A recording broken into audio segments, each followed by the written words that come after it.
Om Swastiastu. Assalamualaikum warahmatullahi wabarakatuh. Shalom, Namo Buddhaya, salam harmoni. Halo teman-teman semuanya, perkenalkan nama saya Iwan Agustimas Anggara. Nah, pada video kali ini kita akan belajar bersama terkait bagaimana instalasi Moodle pada perangkat localhost atau masing-masing. Nah, ini merupakan contoh Moodle yang telah terpublish secara online. Namun, kita akan belajar terkait bagaimana Moodle bisa diinstal pada perangkat localhost. Pertama, untuk mendownload Moodle, kita mengakses situs download.moodle.org.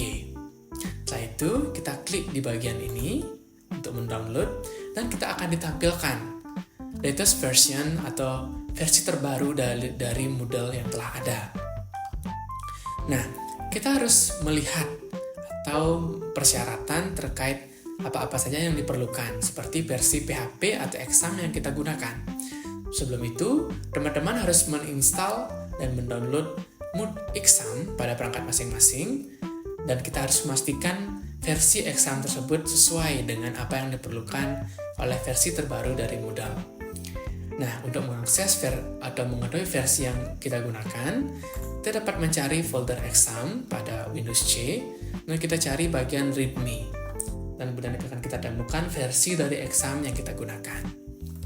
Nah, namun dalam hal ini, Moodle versi terbaru memerlukan beberapa ekstensi dan aturan-aturan lain yang diperlukan, sehingga hal ini merupakan suatu hal yang tidak mudah bagi orang-orang awam. Oleh karena itu, saya akan menggunakan versi Moodle sebelumnya dalam tutorial kali ini. Pertama, kita mencari bagian Moodle Installer Package for Windows atau dalam situs download.moodle.org/windows, dan kita pilih versi 4 untuk kita install, yang mana versi 4 ini tidak memerlukan banyak persyaratan untuk kita mengakses, menginstal, dan mendownload Moodle tersebut. Nah, di sini saya memilih versi Moodle 4.8 Plus, yang mana versi ini telah memungkinkan suatu install dan instalasi dengan sangat mudah. Nah, untuk mendownload, kita mengklik download zip di sini. Kemudian akan dimunculkan tampilan seperti ini dan loading untuk instalasi Moodle-nya. Nah, sekarang saya telah mendownload, kita tekan cancel saya dulu. Nah, kemudian file yang telah di-download tersebut kita masukkan ke dalam folder exam, kemudian folder htdocs. Nah, akan terlihat seperti ini. Nah, apabila folder zip tersebut telah kita pindahkan, kita ekstrak zip ini ke dalam htdocs dari exam kita. Dengan klik kanan, dan kita ekstrak all, dan kita ekstrak. Nah, proses ini memerlukan waktu yang lumayan lama, rekan-rekan sekalian. Oleh karena itu, kita harus bersabar dalam mempersiapkan instalasi atau ekstrak dari Moodle ini. Pertama, file akan di-preparing atau di-discovered berapa file, berapa items yang ada di dalam zip ini. Teman-teman dapat menunggunya hingga proses ini selesai. Baik, teman-teman semuanya, jadi kita telah selesai melaksanakan ekstrak dari file zip Moodle tersebut. Teman-teman dapat mengubah nama folder menjadi Moodle. Kita klik, kemudian kita pilih. Di sini terdapat beberapa pilihan, yaitu Start Moodle, Stop Moodle, dan kita pilih pada folder server. Nah, setelah itu, kita cari exam control.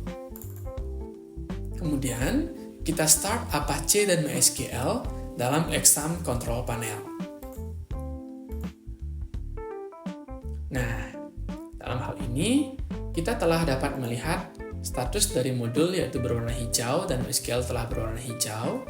Namun, misalnya teman-teman terdapat kendala, misalnya modul pada Apache dan MySQL tidak dapat diklik, teman-teman dapat men-setup ulang examnya dengan mengklik 2 kali file setup exam bat.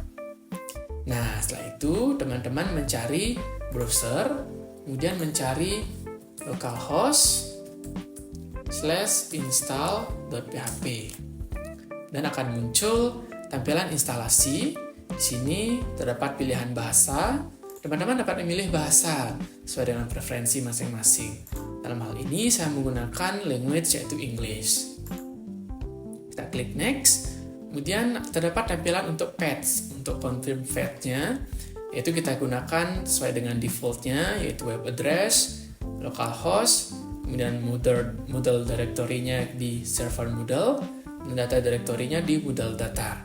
Kita next. Kita tunggu sebentar.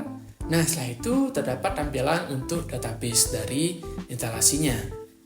Di sini kita tetap defaultkan, yaitu kita tinggal mengklik next saja.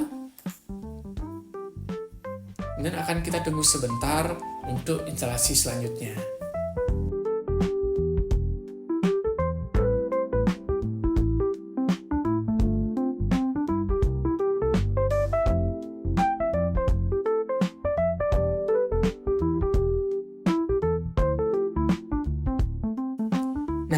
Selanjutnya, terdapat halaman untuk mengkonfirm installation dari Moodle. Kita dapat pertama ditampilkan tanda copyright dan confirm dari Moodle-nya. Nah, setelah itu kita dapat mengklik continue. Nah, pada proses setelah ini, kita akan dihadapkan pada build dari Moodle tersebut. Kita dapat melihat release notes-nya, seperti status dan mulai dari name, information, report, plugin, dan status. Nah, perbedaan dari Moodle 4.4 sekian dan Moodle 5.0 tersebut terletak dari server checks ini. Umumnya, dalam versi 5.0 memerlukan ekstensi dan enable dari installer yang lainnya yang harus kita install terlebih dahulu untuk dapat digunakan pada server checks Moodle 5.0. Nah, berbeda dengan Moodle 4.4.8 kali ini, kita sudah berada dalam status OK keseluruhan dari server checks ini. Setelah itu, kita scroll ke bawah, dan kita dapat mengklik continue. Nah, apabila terdapat checks seperti site notes HTTPS, hal ini merupakan suatu bentuk peringatan atau bentuk warning bahwa sites atau halaman kita belum tercatat sebagai bentuk HTTPS yang masih dalam konteks HTTP atau halaman web yang belum terlalu aman atau belum terlalu secure. Namun hal ini dapat kita continue untuk instalasi selanjutnya. Kita klik continue. Nah, setelah proses ini kita harus menunggu dengan sabar teman-teman, karena prosesnya lumayan panjang dan terdapat server checks lagi dalam instalasi Moodle ini. Nah, teman-teman, setelah kita mengklik continue pada halaman sebelumnya, kita akan ditampilkan dalam halaman installation system. Nah, dari hal ini akan ditampilkan status dari file-file dari perangkat atau zip Moodle tadi yang telah diekstrak, kemudian kita install, akan terdapat tampilan hijau apabila telah sesuai dengan instalasi Moodle-nya. Kita dapat skip, kita dapat scroll terus ke bawah. Nah, teman-teman, apabila sudah muncul tombol continue pada bagian halaman paling bawah, kita dapat mengklik tombol continue. Kita tunggu sebentar prosesnya. Nah, setelah itu, kita ditampilkan dalam halaman instalasi selanjutnya terkait sites Moodle yang akan kita kembangkan. Nah, pertama kita dapat men-setting username sebagai admin, yaitu misalnya kita dapat kreasikan sesuai dengan preferensi masing-masing. Kalau saya misalnya kita menggunakan Agus_2408, dan kita gunakan passwordnya juga sama, Agus_2408, yang mana dalam settingan Moodle tersendiri untuk passwordnya terdapat sudah ada aturan, yaitu 8 karakter, kemudian minimal 1 digit karakter yang huruf besar, kemudian sisanya 1 digit minimal huruf kecil, kemudian terdiri dari atas simbol seperti underscore ini dan angka. Nah, setelah itu kita dapat gunakan first name seperti Agus, kemudian last name-nya Dimas. Email address-nya dapat kita sesuaikan seperti agusdimas@student.uniksa.ac.id. Kemudian dapat kita setting seperti description, sesuaikan dengan preferensi masing-masing. Setelah itu kita update profile. Nah, ternyata username tidak dapat diterima, yang mana username hanya yaitu huruf kecil saja. Oke, kita sesuaikan lagi. Karena kita buat AGS Dims. Oke, setelah itu kita update profile kembali. Teman-teman sekalian, setelah kita mengklik update profile, kita ditampilkan dalam halaman New Setting, Site Home Setting.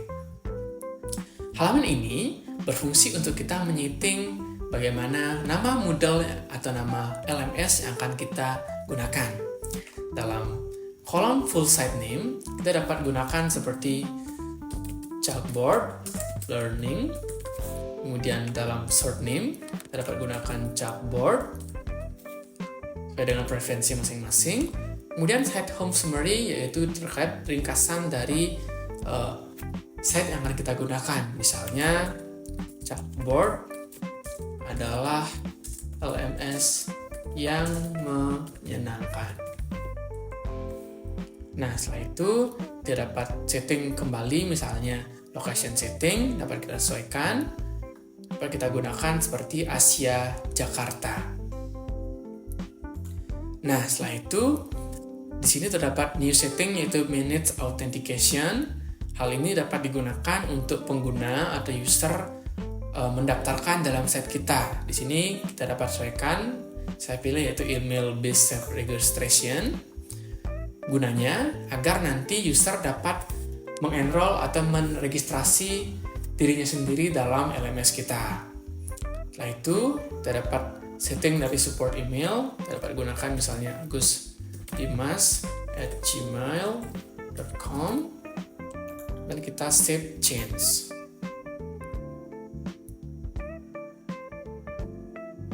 Kita tunggu sebentar. Nah, setelah kita menyeting hal tadi, Moodle dalam LMS yang telah kita instalasi telah siap digunakan dan kita dapat terapkan ke siswa untuk digunakan dalam pembelajaran. Nah, teman-teman sekalian, agar Moodle yang telah kita berhasil install dapat diakses oleh user atau siswa lain dalam perangkatnya secara intranet, pertama, kita harus mengkoneksikan perangkat server dalam Wi-Fi. Nah, setelah itu, kita mencari IP address yang diberikan oleh Wi-Fi dengan mengklik pada kolom command prompt. Kita mencari command prompt pada terminal atau pada perangkat masing-masing. Kita memanggil ipconfig. Enter. Nah, di sini ditampilkan IPv4 address. Yang ini kita copy ke dalam folder atau file config php dalam Moodle kita. Pertama, kita cari file Moodle-nya, dan kita cari file server, folder server, dan kita dapat search config.php.